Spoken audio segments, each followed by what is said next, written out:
Well, good evening and welcome from Nashville. I'm Alan Jackson and I'm glad you were able to join us. Much of the world is setting the table for the political change that's about to take place in Washington. The hotspots overseas are not getting any cooler. From Russia and Ukraine to Israel and Iran's terror-funded groups to China, North Korea, plus the thousands of foreigners commingled with our population here, some of whom have already been identified as known criminals, who we know are up to no good. Now add to that troubled mix a new flashpoint, Syria, where an al-Qaeda breakaway group by the name of HTS threatened the regime of President Bashar al-Assad. Listen to how the Secretary of State put it. What we've just seen in Syria with the offensive by HTS reflects the fact that Assad's key backers, key allies, whether it's Russia, whether it's Hezbollah, whether it's Iran, have all, in different ways, been distracted, notably by problems of their own making. Well, what's going on in the region is not just challenging, but confusing. It's not easy for any of us to follow the ebb and flow of the battlefields and the almost tribal barriers to peace. Well, fortunately, we have an exceptionally qualified interpreter with us tonight. Don Bramer has served his country on the battlefield, Capitol Hill, and the Pentagon, providing advice and intelligence analysis at the highest level of government. It's a pleasure to welcome you back, Don. Thank you, sir. It is my pleasure to be back here with you this evening. Well, we need your expertise. Which side is the U.S. on in Syria? We've had our challenges with al-Assad, but is Israel better off? So as you look at Syria, this has been an ongoing problem that goes all the way back to even the early days of the past Trump administration. There were crises going on there. There were constant soldiers on the ground. That's where we found al-Baghdadi. So Syria has all these factions. A lot of these factions come from al-Qaeda. They come from ISIS, with ISIS, which is an offshoot of al-Qaeda from Iran. So all these different pieces move around. They turn on each other because they're a very tribal breed of people or clans that tend to change their enemies and change their friends on a day-to-day basis. So this continues to unfold, and I believe that it'll be one of the first things that President Trump has to deal with when he takes office in January. Well, talk to us about this partial ceasefire in Lebanon. Does a starting point with Hezbollah need to come with continued attacks? No, I think one of the first things that we need to look at is both sides sit to the table, is they need to come to a conditional ceasefire with a cease in all attacks. That's the only way we're going to get to move to a certain point forward where the hostages can be set free. And I believe that we have to have those hostages set free before Trump takes office, or we'll see a similar situation that we did when Reagan came in with the Iran hostage crisis, many decades ago. What's going on in Gaza? How much of Hamas has been taken out, and is there any hope of getting all those hostages out, U.S. and Israeli? Well, Gaza's taken a huge hit both on its civilian population, but more importantly, on its active members.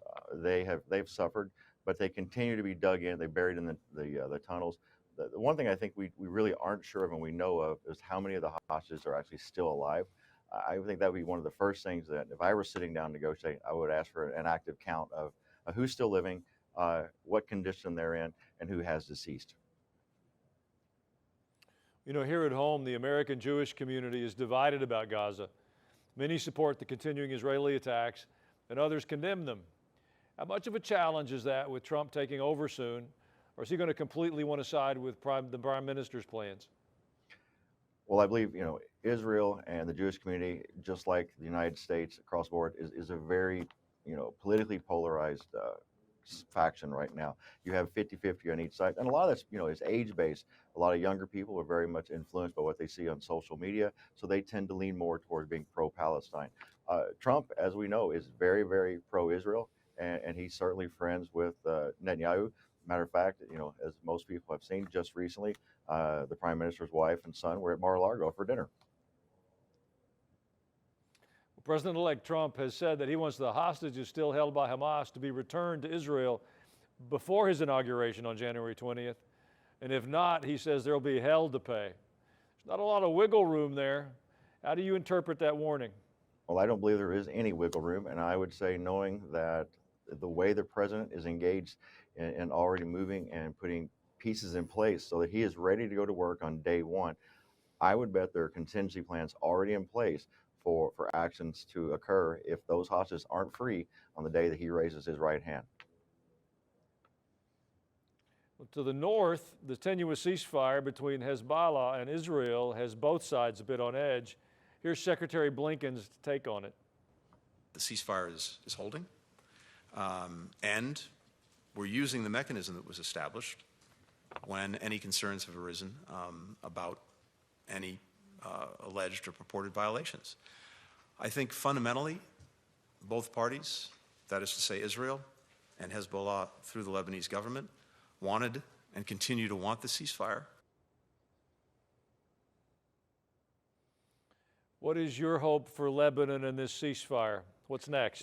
You know, I'm optimistic about the ceasefire, and like the Secretary said, while we don't agree a lot, I think it's good for both sides if this will work out. You know, the continued conflicts that we've seen on the Israeli first with Gaza, and then on the Israeli side with Jordan, you know, it's costly. It's costly in civilian lives, it's costly in property, and it's costly to the military. So it's a good thing if we can keep this, and I'm optimistic, and I hope that they find a way to make it work. You know, in both Lebanon and Syria, it seems there's really nobody in charge, and it's a playground for troublemakers. Is there any way this gets sorted out, or does it remain confusing? You know, that part of the world, you know, hasn't changed a lot since I was first there in Iraq. Leaders change. It is very much a power grab. It is a grab for whatever means you can of survival. So whoever is in charge today won't be in charge tomorrow. There's always a void that has to be filled, and it's a cultural thing that is taking place through the Muslim and Islam community. Turkey seems to have stepped in these last few days. Does that bring you any concern? I think anything with Aragon should always have some concern to it. And also that we should be aware of, you know, Aragon is very much like one of those tribal warlords. You know, he's always going to be looking for where can he take power and where can he gain an extra foothold so that it puts him and Turkey on a better stage for negotiating with the larger powers such as the United States and Russia. We're going to turn the globe a bit and ask Don Bramer about Ukraine, Russia, and Donald Trump. Don't go anywhere.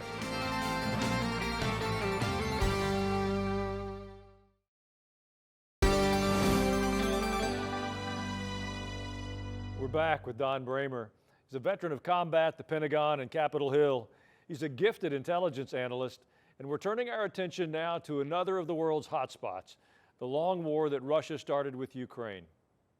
President Trump has said he would end the war between Russia and Ukraine within 24 hours. Do you think that's at all realistic? And what do you think he has in mind? First sign that the president-elect did was appointing Keith Kellogg as envoy to Ukraine. The general he's very well respected in both the intelligence arena, also with the military and the Pentagon. And I think he's going to be the right person to go over and lead this. He's very well known within the defense industrial base. So he's the good guy to do this. And I think that's a good first step. You know, and he has long said that he has no issues with supplying arms and supporting Ukraine from a military standpoint. But there will be a condition on that both sides, both Russia and Ukraine, would have to come back and sit at the table and have solid, meaningful discussions. One of the biggest things that the general has said is that Ukraine needs to look at lowering its draft age. You know, like the United States, when we had a draft, we were at 18. Ukraine still has a 25-year age set for its draft, and there's a lot of population there that are kind of lost. And both sides, both Russia and Ukraine, are losing its forces. They've dwindled down, with Russia now bringing forces in from other countries to support its efforts. And Ukraine itself is actually getting low on manpower and needs to replenish those as we go into more than a year where its fighting forces are just getting tired. This war has resulted in 1 million casualties. That seems like a very high price to pay. Should be a lot of incentive for a peace. You know, I hope that sometimes our world leaders, especially with Zelensky and Putin, will allow pride to put a backstage and let's end this war. And I think the worst person that will have to swallow his pride a little bit will be Putin. You know, if you look at what he spent on just the GDP for Russia alone, you know, he's exhausted what would be their normal defense budget for at least the next 10 years. He's exhausted a lot of their ammo suppliers, their civilian casualties. So his resources are limited, and now he's going to have debts to pay to China, to North Korea, and to Iran. That's going to take him a long time to negotiate back where he is in a place of power. Well, the Biden administration is playing a massive game of beat the clock in its arms and financial aid to Ukraine. Their fear is they have to get as much moved as they can before the new administration takes over. What are your views on that? Well, it's no mistake that the Biden family has long-rooted friendships and ties to Ukraine. So they're absolutely going to take an opportunity to do this. You know, a lot of these large packages that they're pushing through, I wish people would read between the lines. The one we just saw for 24 billion, you know, and I hate to say the word only, but only 8 billion of that actually goes to Ukraine. The biggest chunk, the 16 billion, actually never leaves the United States. It goes towards rebuilding and replenishing our own supplies that we've let go. Where do you see the arc of this war? What should Ukraine be doing given that it has far fewer troops on the battlefield?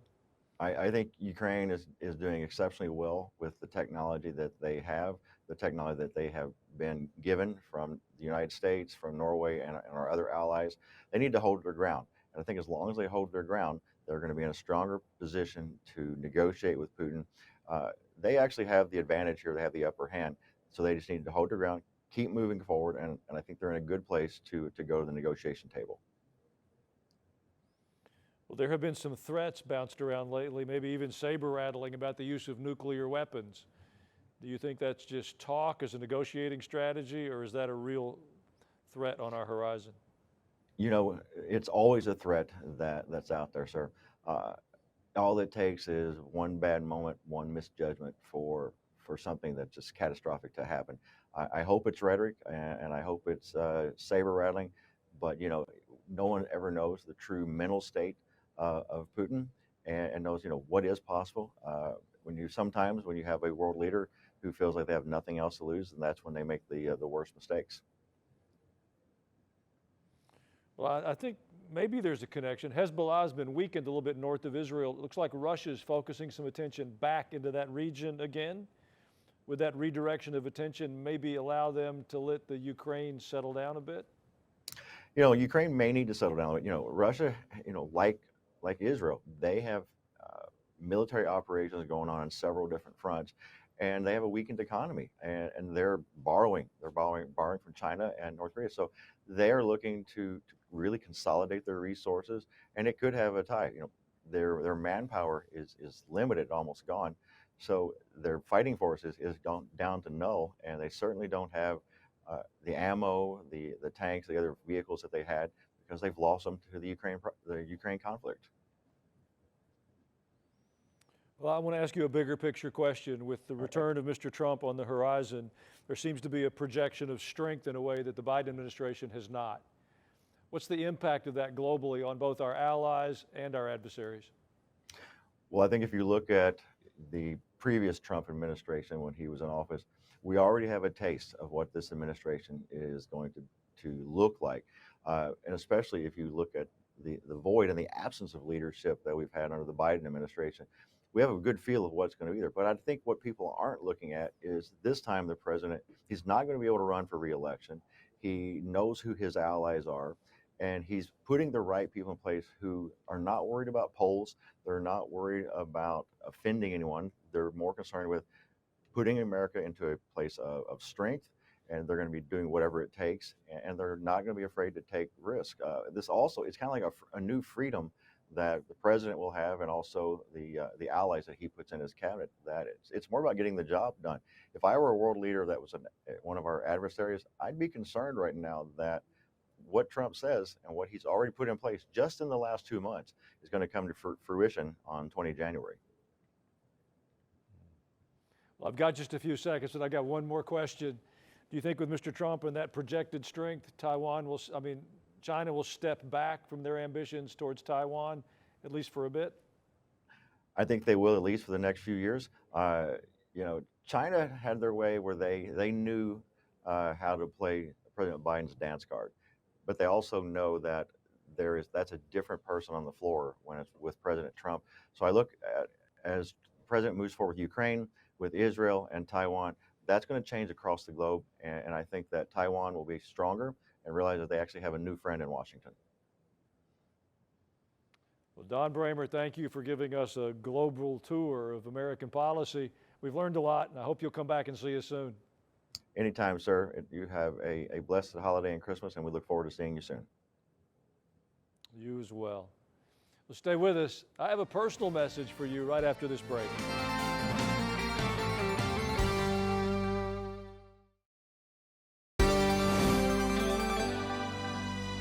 When October the 7th first happened, I looked to the President or the State Department to say something, to do something of significance.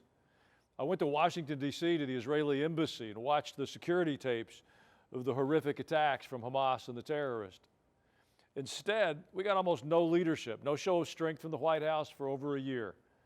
Only passivity, while hostages, including American hostages, have endured suffering beyond imagination. Well, now President-elect Trump has come along and calls on Hamas to release all the hostages prior to when he takes office on January 20th. The tone in Israel, it changed with that one statement. Netanyahu reacted by saying President Trump put the emphasis in the right place, on Hamas, and not on the Israeli government, as has been customary almost everywhere else. Well, when wisdom is expressed, it puts into stark contrast the foolishness that has been present. There's a verse in Deuteronomy that I think is appropriate. It's chapter 31 and verse 23. God gave this commandment to Joshua. He said, "Be strong and courageous, for you'll bring the Israelites into the land I promised them on oath, and I myself will be with you." Look, here's the reality. We live in a dark world filled with turmoil. Strength and clarity shine through when God's opinion is expressed.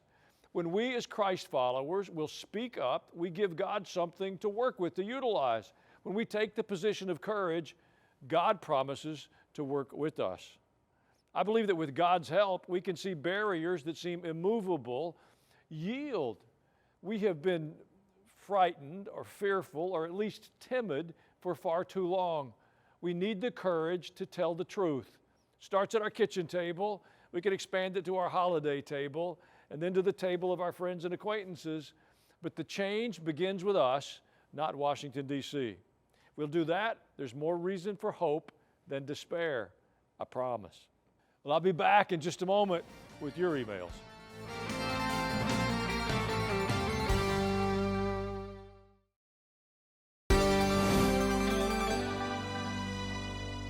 Thank you for taking the time to send your emails. We very much look forward to reading them. Scott from Oklahoma said, Biden said he would not issue a pardon for his son, but now he did. Is Trump right in calling it abuse? You know, I have, in watching Mr. Trump in his first election and now in his second campaign, I have had to adjust my attitude. The first time I heard Mr. Trump look at the media and call them fake news, I cringed. And then I heard him talk about the weaponization of the justice system, and I cringed. I have to admit, as I've watched through the years, he was telling us the truth before most of us had the wisdom or the courage to recognize it, or certainly to speak about it. I don't agree with the pardon of Hunter Biden, particularly on the heels of month after month in the midst of an election saying you wouldn't do it. So I understand the difficulty of the position, but on this one, I'm going to have to give Mr. Trump the nod. I think what he's saying and calling it abuse is an accurate description. And finally, Michael G. from Palm City, Florida. I appreciate your program and find you informative. I just finished watching the episode concerning abortion. We haven't given our founding fathers the credit they deserve. They settled the issue of abortion of American children in both the Declaration of Independence and the Constitution. I agree, Michael. The founders have been criticized now for several decades. They gave all of us a gift. We should be thankful. Well, make sure to send your emails to comments@alanjacksonnow.com. From all of us here in Nashville, thank you for joining us tonight, and have a wonderful evening.